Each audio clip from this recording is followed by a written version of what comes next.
Right, in example 42, we're going to find the inverse of a matrix system, a 3 by 3. We start out by writing the augmented matrix with the given matrix on the left and the identity on the right.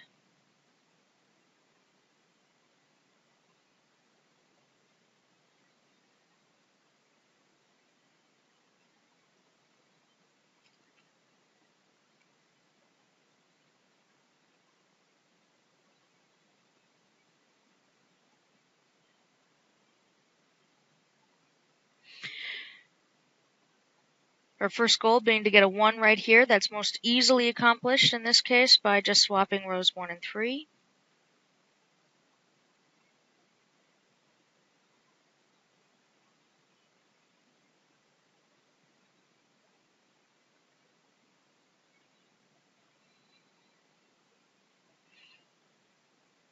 Row 2 is unchanged.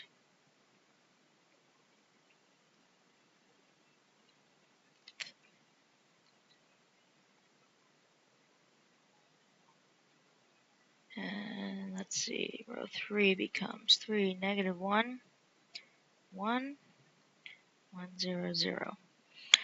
Okay, so now that we have the 1 up in the upper left corner, we turn our attention to zeroing out these entries here. We can zero out the negative 1 that's in row 2 just by adding row 1 to row 2, putting the result in row 2.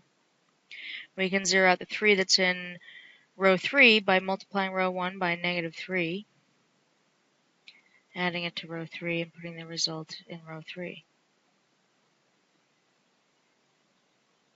Row 1 is unchanged in this process.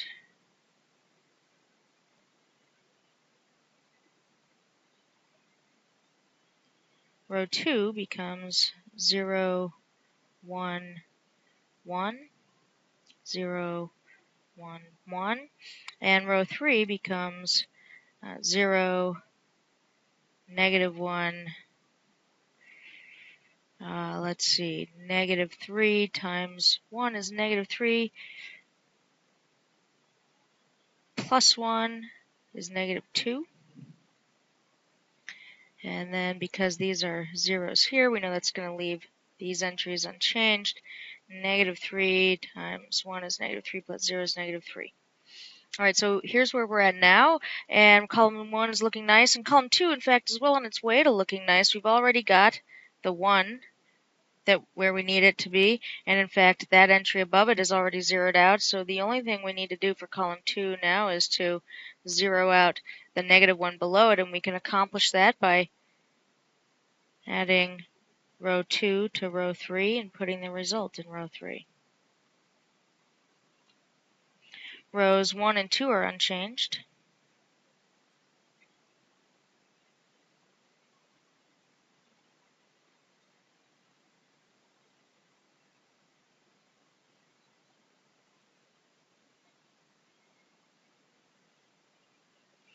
Row 3 becomes 0, 0, 1 plus a negative 2 is negative 1.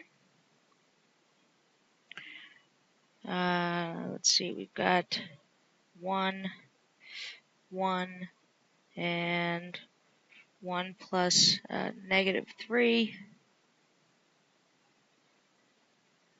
is a negative 2. So column 2 is looking pretty nice, and now we're ready to begin working on column 3. We'd like to get a positive 1 right here, and so to accomplish that, we'll multiply row 3 by negative 1.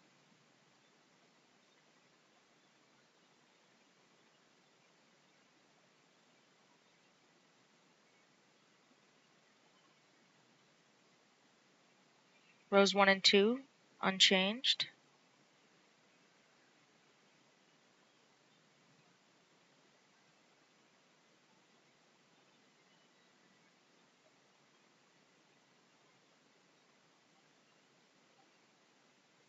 Multiplying row 3 by negative 1 gives us 0, 0, 1, negative 1, negative 1, 2.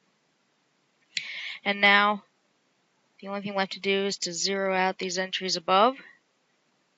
We'll zero out the 1 in the first row, by multiplying row 3 by -1, adding to row 1, put the result into row 1, and we'll zero out the 1 in row 2 by doing the same thing, only with row 2 instead of row 1.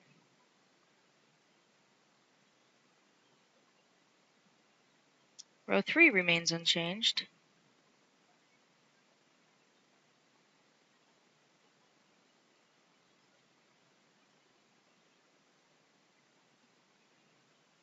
Let's see, in row 1,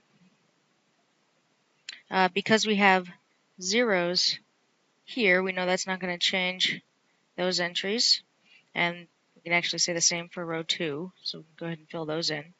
I know I'm going to get a 0 here because that's how we chose the row operation. -1 times -1 is +1, plus 0 is 1. Same goes for this entry. And -2 plus 1 is -1. For row 2, we know that that's going to be a 0. That's how we chose the row operation. 1 plus 0 is 1. 1 plus 1 is 2. -2 plus 1 is -1. And so now that we've got the left side looking just like the identity, right? That was our goal. That's how we know that we've found the inverse, and that the inverse is the matrix that we're looking at on the right side. And so this means that M inverse is this matrix here.